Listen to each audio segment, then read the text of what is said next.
స్తోత్రం. నీ చిత్తం తండ్రి, నీ మహిమ ద్వారా, నీ ఘనత ద్వారా నా తండ్రి, అయా నా తండ్రి, ఇక్కడ నీ చెప్పబోయే రెండో మాట నా తండ్రి, నాకు అవకాశం ఈ తండ్రి, అయా పలకరించునైనా తండ్రి. యేసయ్యా స్తోత్రం ప్రభు. నీ చిత్తం నేను నదుడైన యేసు క్రీస్తు అని పత్రాన్ని వేడుకుంటున్నాం తండ్రి. ఆమేన్. ఆమేన్.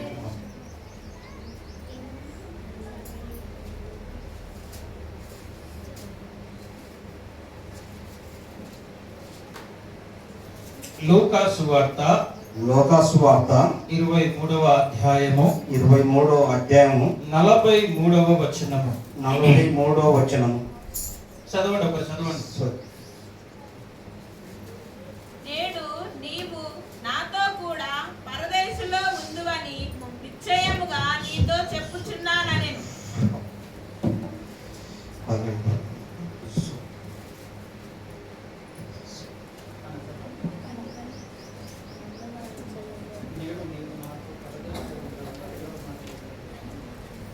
నువ్వు నాతో పలకరిస్తావని నేను రెండో మాట అయా చెప్పగలుగుతున్నాను ఆయన తండ్రి. అయా స్తోత్రం.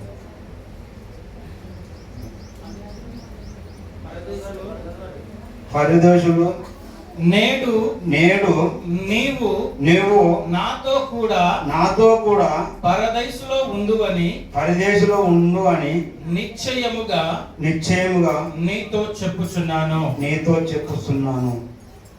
హల్లెలూయా. నాతో కూడా పరదేశులు నేను రెండో మాట చెప్పుచున్నాను.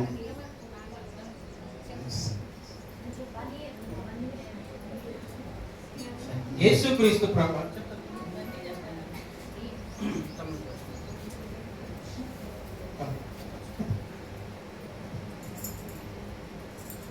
దేవుని పేరిట అందరికీ వందనాలు.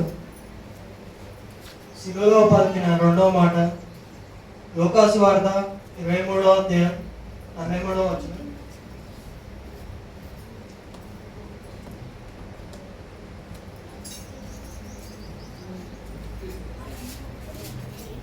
బైబిల్ ఉన్న ప్రతి ఒక్కరు కూడా ఈ 7 మాటలు బైబిల్లో ఎక్కడ చెప్పబడుతున్నాయో ప్రతి ఒక్కరూ తెరచి చూసుకోవాల్సిందిగా ప్రభు పేరట మనవి చేస్తూ ఉన్నారు. నేడు నీవు నాతో కూడా పరదేశీలో ఉందువని నిశ్చయముగా నీతో చెప్పుచున్నానని. అయితే ఈ సందర్భం ఎందుకు వచ్చిందంటే, ఆనాడు యేసు ప్రభు శిలువ ముందు అతనితో పాటు, యేసు ప్రభుతో పాటు 2 దొంగలు అతనితో పాటు శిలువ వేయబడుచున్నారు. అందులో మొదటి దొంగ, దేవా నువ్వు ఎన్నో మహిమలు చేసినావు కదా, ఇప్పుడు బతికి బయట పెట్టవచ్చు కదా, ఎందుకు నువ్వు సినిమాలో ఇట్లా చనిపోతున్నావు అని అడిగాడు. అతని పక్కన ఉన్న ఇంకో రెండో దొంగ కూడా ఉండు.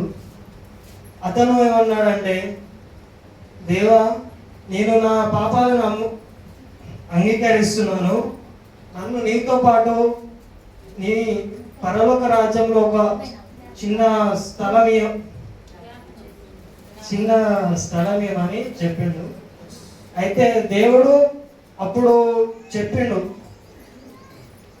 సరే ఇస్తాను, నేను పరదేశంలో పోయినప్పుడు నా పక్కన కంపల్సరిగా నీకంటూ ఒక స్థానం ఇస్తాను, నీకంటూ ఒక కుర్చీ ఉంటుంది, నువ్వు నాతో పాటు పరదేశికి వస్తావని దేవుడు అతనికి మాట ఇచ్చిండు. మాట ఇచ్చిన ప్రకారం అతన్ని పరదేశికి తీసుకువెళ్ళు.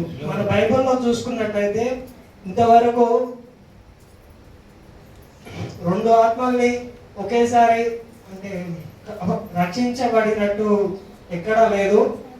మొదటిసారిగా బైబిల్లో లిఖించబడింది 2 ఆత్మలు ఒకేసారి పరదేశీలకు పోయినట్టు ఇక్కడ బైబిల్ చూపిస్తుంది. ఈ దేవుడు ఈ కొద్ది మాటల్ని దీవించింది. ఆమేన్. ప్రార్థన చేసుకుందాం.